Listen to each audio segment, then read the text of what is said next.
So I'm going to try and follow up on Daniel's presentation and talk a little bit about stabilization. Let's pretend in our example case study that the farm owner and the farm manager, everybody involved, all the stakeholders in the decision making say, yes, we want to improve the endemic health. We agree that whether it's PRRS or PCV or maybe parvo that we'll hear a little bit about, we agree the problems at the sow farm, maybe we don't see the clinical signs there, but we have to improve the health at the sow farm to get the better production in the growing pigs. What's next? All right, so we'll talk about PRRS specifically, but I think these concepts will apply to any pathogen that you want to think about. So we'll start broadly talking about pathogen control, and then we'll focus in on PRRS a little bit. Endemic disease control. You should always have two different objectives. You need a short-term objective to triage the pain. All right, we're talking about a PRRS situation where we have growing pigs that have poor mortality. We have 6 months worth of pigs on feed that are already destined to have this PRRS challenge. We have to triage that situation. If we don't, a lot of times we as a veterinarian will lose credibility because all of the people taking care of those growing pigs, they don't want to hear, wait 6 months while I close the herd and it'll get better and eventually these pigs will get to you, right? We have to come to them with a little bit of a quicker plan. So keep that in the back of your mind. We have to fix the root cause. We have to fix the sow farm, and that will take time, but we also have to be mindful of putting some attention towards the ongoing problem in the grow-finish population. An analogy that I always like to use is if I, as an individual, break my arm or some other bone. If I go to the doctor, they should cast or splint or pin my arm, right? Something that is a long-term plan. But I also want pain control, right? I want something to take away the pain right now. And I actually probably want that before I want the cast. And if you don't get me the pain control right away, I'm going to keep looking for somebody else that will. So we need to have two goals. When we think about the long-term goal, we can always use this susceptible, infected, and resistant triangle to help us think through both the challenges and the opportunities. Any disease this works with. This is a public health principle that suggests that all of us as individuals live somewhere in this continuum of either being susceptible to a pathogen, infected with a pathogen, or resistant to that pathogen. Our pig populations are the exact same way, okay? Within a sow farm that is endemic with PRRS at low prevalence, we have individuals in each category. We have piglets being born truly naive to the pathogen. When they're born, they have no antibodies. If they're born and not infected, they are susceptible. In litters right next to them, we have infected animals, most likely. And then we also have, out in the gestation barn and maybe in the gilt developer, resistant animals. Animals that could see some dose of the pathogen, and presumably their immune system will respond to that and clear that infection without any clinical signs of disease. Now, the definition of unstable health is having individuals in each category within a population, right? If one of us comes to this meeting with influenza, the odds are that some of us are susceptible to that strain of influenza, right? And we will leave with more infected, okay? That's the definition of unstable disease. Our goal in stabilizing endemic disease is to usher a population of animals through the infected state and into the resistant state as a group. If we move all of the animals collectively to resistant, while not creating any new infected animals, we have eliminated the pathogen. The virus or the bacteria has to have a host to survive in, okay? And I should say that for most pathogens, all right? Some pathogens, elimination is not practical. For circovirus today, with the tools that we have, it is not practical to eliminate circovirus from a sow farm. But for the purposes of the diseases we talk about eliminating, whether it's mycoplasma or PRRS or any other disease we might want to eliminate, APP, we really need to focus on ushering the population through the infection to the resistant status. Now remember, infected does not have to equal disease. Remember the E. coli example. And we have tools to help minimize the impact of the infection. Typically, if you can decrease the volume and duration of the infection, you will have less disease. We can and should use medications and vaccines appropriately to try and minimize the disease consequences. We had one question during the roundtable this morning about intentional exposure and the risks associated with intentional exposure. That is absolutely real. We don't want to make animals sick. Now, exposing an entire sow farm to PRRS is probably going to result in some individuals getting sick. But where we can use vaccines and medications to minimize that, we absolutely should. We shut down the farm to new animal introductions. We can't necessarily stop the new piglets being born, but we can not bring gilts in. And that's a core tenet to any disease elimination program, because that's how we eliminate the susceptible gilts from coming into the farm. And the end goal is we want to get all of those adult animals resistant so that they share, via the passive transfer of colostrum, their immune system with their offspring. And typically that's when we can be successful for disease elimination.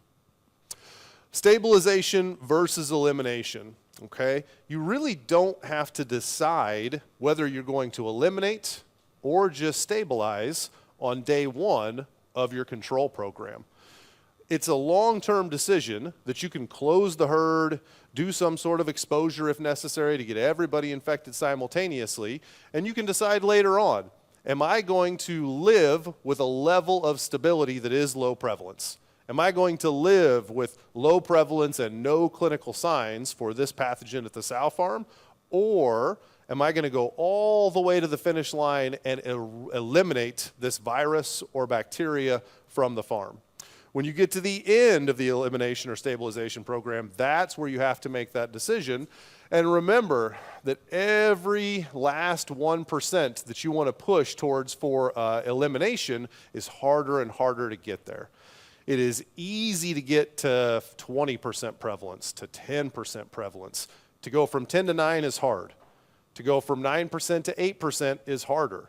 8% to 7% is harder. And once you get down to like 2% prevalence levels, it's painful to get to that last 1 or 2%, but you're close. And I would tell you with wild-type PRRS infections, in almost every situation, it creates value to go to elimination, to get rid of that wild-type PRRS virus versus living with just being clinically stable, but still some prevalence of that wild-type virus at the farm. If you are feeding those pigs, remember Daniel's chart where he showed you the performance impact in the growing pigs will be there. So if we can eliminate PRRS, we typically like to do so in terms of wild-type PRRS.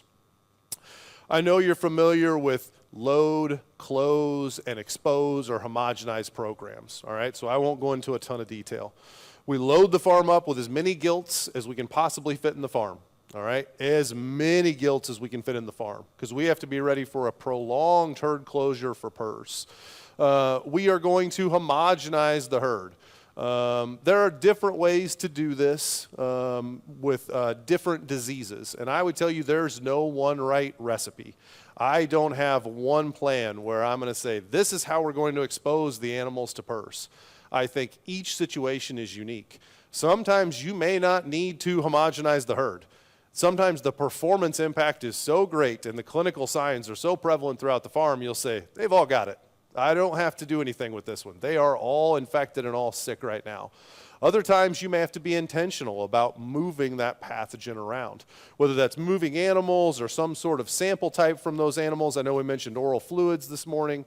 Be sure that you have all animals exposed, but there are many ways to do that. We really just want to consider the timeline. How fast can we get to a day 0 of our elimination plan? And day 0 is always the day no more gilts are coming in, and we feel confident. Every individual in the population has seen the target pathogen for elimination. And the last thing I would highlight is the hardest one. For wild-type PRRS eliminations, you must have patience. I mentioned that my worst case scenario is 70 weeks for a PRRS elimination. That was really painful, really painful. That was a 6,000 sow farm, just like in our case study. I think our mated inventory was right around 3,900 animals when we got done with that. So 2/3 of the adult population left. It was really painful. It was a genetic farm, and we had no choice but to get there. And fortunately, that client stayed the course. But I work with clients all the time that we get 6 months, 7 months, 8 months into the elimination, and we run out of patience. We had it when we talked about the plan originally, but we don't have it when we run out of gilts. You have to have patience, okay? In for a penny, in for a pound. When your endemic disease is unstable, whether it's circovirus, PRRS, parvo, to be very blunt, the pathogen is winning the battle. And I think of these things very simply, good guys and bad guys. The good guys are the immune system, your cell-mediated immunity, your humoral immunity. The bad guys are the pathogen. And it is a battle in that pig's body every day. What is the volume of PRRS virus that's there relative to the volume of the immune system? Which army is greater? That will tell you what's going to prevail. And if you see disease, you know the immune system is losing the battle, okay? To turn the tide in the battle, we want to attack both opportunities. We want to increase the immunity, and we want to decrease the volume of pathogen. For increasing the immunity, we have vaccines, okay? And don't forget about the greatest vaccine in all of pig production, colostrum. Colostrum management is critical. I really appreciated the Spanish team who presented in the breakout session. Excellent job. And you talked about highly prolific sows. A lot of producers get to experience that where it's real. You have born lives of 23, 24, 25 pigs. The sow has a fixed volume of colostrum, right? If we don't manage that colostrum very well, live-born pigs number 21, 22, 23, where's the colostrum, right? We have to be very intentional about managing colostrum in today's sows if we want those piglets to be set up for success in the farrowing house. And our ultimate goal is to get that colostrum in and help protect the piglets until we can use vaccines to initiate active immunity in that growing pig, all right? And then certainly, stress is very important in disease management. The best sow farms I go to are quiet. They're calm. It's like going to a maternity ward in a hospital. The worst sow farms I go to, they move animals like this. Hey, hey, hey, hey, hey. All right? Stress creates cortisol. Cortisol turns off reproduction. Cortisol turns off the immune system. Cortisol is me seeing a bear in the woods, right? It shifts all the blood, all the energy in my body to my skeleton because I got to climb a tree right now. I got to run away from the bear. I won't die from pneumonia if the bear eats me. So it doesn't matter if my immune system's functioning right now. The pig is the same way. So remove stress wherever you can. And then try to take out the pathogen volume as best you can. We'll talk a little bit about McRebel here, and that's a great way to reduce pathogen volume. Try to prevent transmission within the farm. Antibiotics.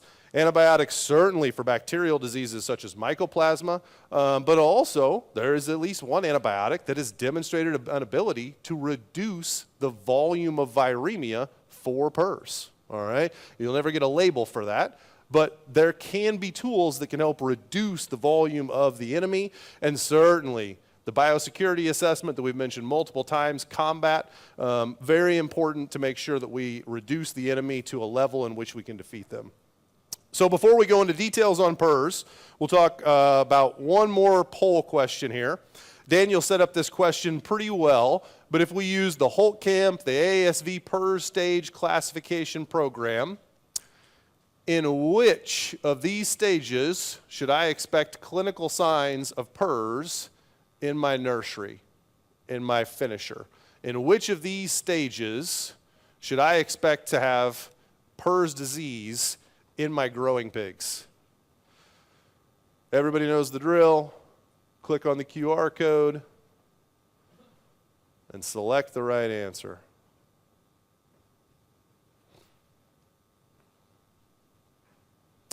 A is stage 1, B is stage 2, C is stage 3, and D is stage 4.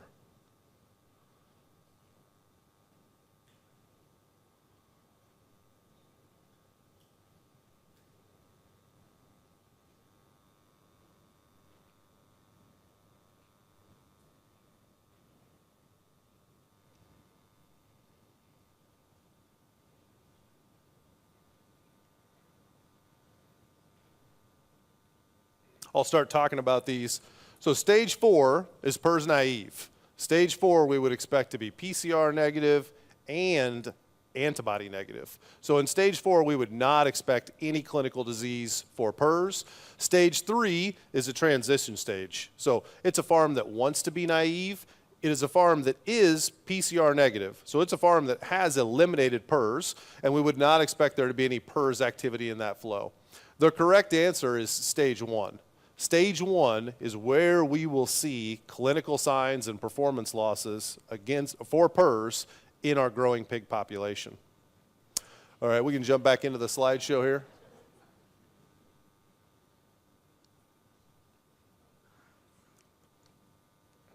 Daniel went through this. This is the Holtkamp or the ASV classification system. What is the right choice for your sow farm? I would tell you, much like Lance says with economics, it depends, right? Every situation is different. There are 3 common stages that I see producers end up at. Oliver mentioned this earlier, that if you're a multiplier, a genetic farm, you may want to be antibody negative. You may need to be antibody negative to sell gilts to your customers, all right? It certainly makes the testing much easier. If you don't have PRRS outbreaks ever, living in a world of naive is pretty good. You have no antibody protection, so you're pretty susceptible, but it's an acceptable place for some producers. Stage 2 vaccinated means I don't have wild type virus, all right? I am PRRS antibody positive, so I have the protection that comes with an immune system that has seen PRRS and is more ready to go fight the battle against PRRS if I see it again, but I don't have any wild type PRRS impact in my system. Stage 1B is the easiest category for a sow farm to end up in. It means that I don't have clinical signs likely at my sow farm. It's the case study sow farm from this morning. But I haven't eliminated wild type PRRS. And I am likely to see some consequence to my growing pigs of that wild type PRRS infection. It's the easiest one for the sow farms to get to because they don't have to close the herd very long. We don't have to worry about running out of gilts. We decrease the clinical signs, and then the sow farm gets back to life as normal. But the nursery and the finisher don't get to go back to life as normal. They still get to have that PRRS. What's the right answer? Like I said, it depends. I share this slide really just for perspective. This is a monitoring program that involves around half of the U.S. sow population. The red is stage 1A, so the red is blowing and going with PRRS. We have not just wild type PRRS at the sow farm, but we have a lot of wild type PRRS. Nobody wants to live there. You see this big gold category here, that would be our vaccinated stage 2. So that's where a lot of producers that want antibody protection will end up. And then you can see we have a similar percentage of the population that ends up at naive. So really to me it comes down to your PRRS outbreak rate.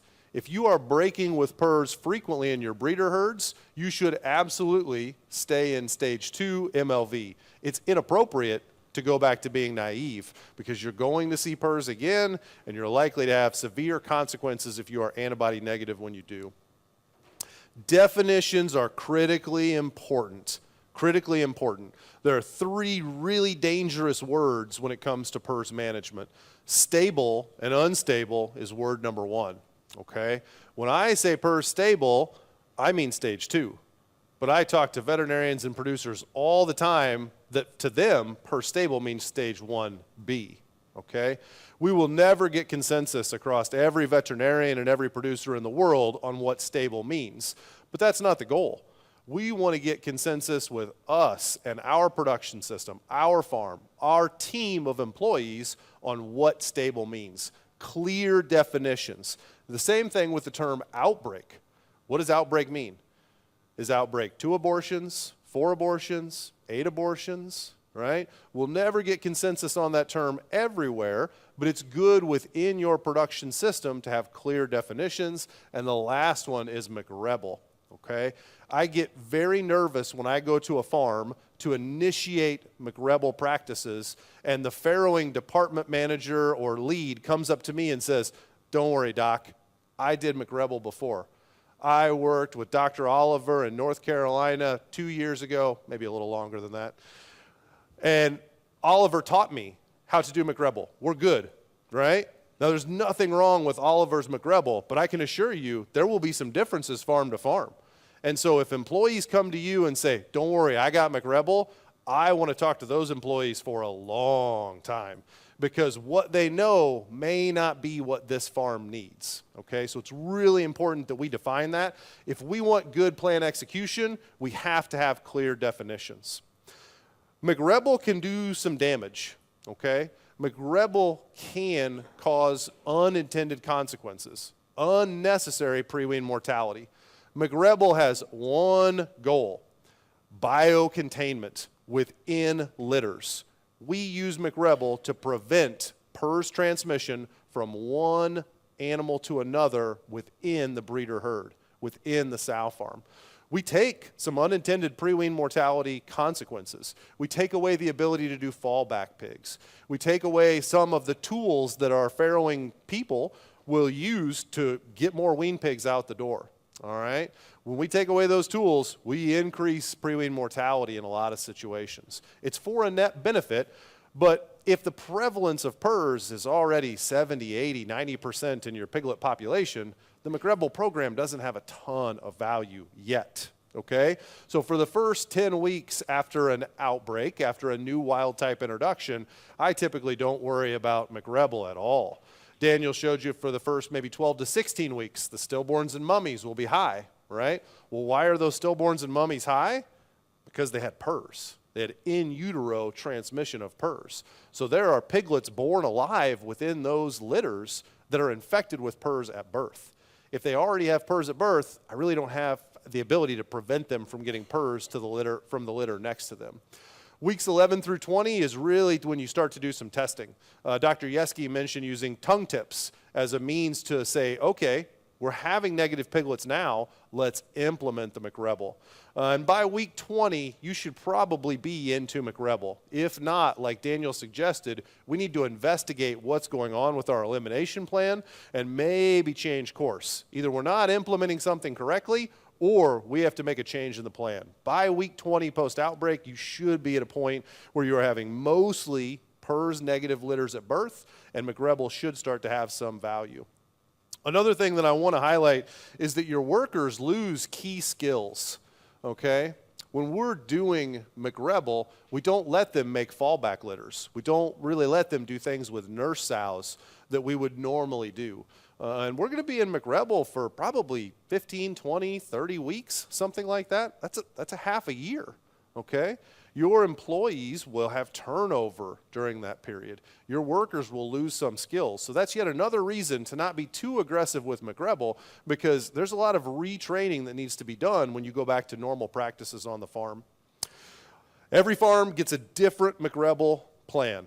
All farms are different, and the risk factors from farm to farm vary. But this is a checklist that I start with when I'm putting together a farm-specific McRebel plan. We talked about this a little bit in the roundtable this morning. I think Oliver kind of summarized some very common McRebel practices that would be out there.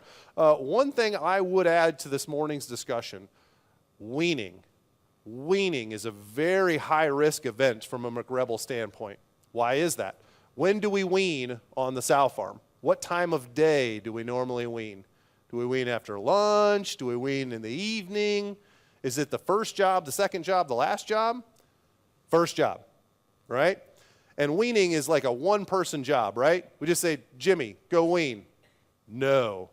Most of the farm helps. It's a lot of work, and it's physical work. We got to pick up all those pigs. We got to get them moved, right? So everybody pitches in and helps.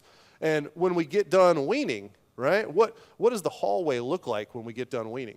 What do our workers look like when we get done weaning? Are we nice and clean? Is the hallway floor nice and clean? No. The hallway floor is covered with that sticky manure that wean pigs have, right? And what is in that manure? PRRS, okay? What's going to go across that hallway right into that farrowing room later today or tomorrow? Pregnant sows, okay? So think about the hallway and your workers. When you're thinking about a McRebel plan, if you don't know how the farm weans, ask them, how do you wean? Where do you take the piglets, okay? Think about cleaning and sanitizing that hallway and think about cleaning and sanitizing your employees. If you can keep the people who attend the farrowings and do the day one management away from the weaning process, do that. Lock them away in those farrowing rooms that are actively weaning, and don't let them get involved in the weaning process. But anybody who does help with weaning, honestly, most of the time, I just tell people after you get done breaking down the room and ready to wash the room, go back to the office, shower back in, new clothes, wash your boots. Then we go to the gestation barn or to the other areas of the farm that we work for the rest of our tasks, but we go clean. We don't go totally covered in piglet manure and other secretions. I like to use a document like this where we really describe for each category, what does it mean to be in that category, right? Stage 1, stage 2, stage 3, that doesn't mean anything to a lot of our sow farm employees. Operational definitions. If I write it down, they've got at least access to understanding what does it mean if I'm in category 1A. And then what is the testing that's required to move from one category to another? Again, all this can change from farm to farm. Don't pay attention to the specifics that are up there. Pay attention to the thought process and create this for the farms that you work with. What is the earliest timeline that I can possibly move from one hurdle to another? If they have to complete a certain amount of processing fluid testing, and I won't let them start that until week 12, well, there's basically a timeline that is the earliest possible time they could move from 1A to 1B, and we can make that very transparent to them. And then if you go back to my McRebel checklist, think of all the risk factors. This is a HACCP plan essentially. Think of all the risk factors, and in category 1A, are we doing these things or not doing these things? And as we move to 1B, to 2, what is the operational definition for this farm in this situation? Will be adjusted and farm specific, but it's really important that we take the time to document it and give it in writing for the farm. So one question I always get in PRRS eliminations is, what about vaccinating for PRRS in my growing pigs? We always start with, well, is the vaccine going to work against this strain? Everybody wants to compare strains. Everybody wants to say, well, my wild type is 12% different than this MLV and 14% different than that MLV and 21% different than this other MLV. There's unfortunately no ability to predict cross protection for PRRS specifically using homology. So is the 12% one going to be better than the 14% one? I don't know. Certainly, I don't have good information there to make that decision. So while I would love to tell you that there's good criteria to select, there really isn't in terms of the genetic similarity. I also make sure to set expectations. When we have an active PRRS outbreak, I'm sure that those of you who have dealt with Rosalia have seen this, right? We can have horrific post-weaning mortality numbers. I've seen 90% wean to finish mortality many times with many different PRRS strains, all right? No vaccine fixes 90% mortality. That's not a realistic expectation. No vaccine fixes 20% mortality, all right? But pretty consistently, you can expect a mortality improvement that more than pays for the investment in the vaccine.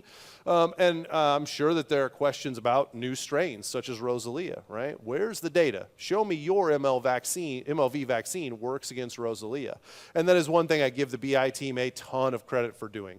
New strain after new strain, they have done the research, and they have, strain after strain, demonstrated that we will improve average daily gain and reduce lung lesions with MLV vaccination in appropriately vaccinated populations that are infected with wild-type PRRS. All right? What's an appropriately vaccinated population? Now, I would tell you, you want 4 weeks from the time of that piglet vaccination until they will be viremic with the wild-type strain. And that doesn't matter if they got the wild-type strain from other piglets in a farrowing house, or if they got a lateral disease transmission in the nursery or the finisher. You want 4 weeks, okay? So if you feel comfortable, you can get that MLV vaccine in at least 4 weeks before that PRRS challenge. You're probably going to get pretty good efficacy of your vaccination. And certainly the ability to combine the mycoplasma, the Circo, the PRRS all in one shot at weaning is a tremendous advantage with the Flex platform. Just to update and go back to our case study, kind of what the vaccine schedule would look like for the sows. in our case study here.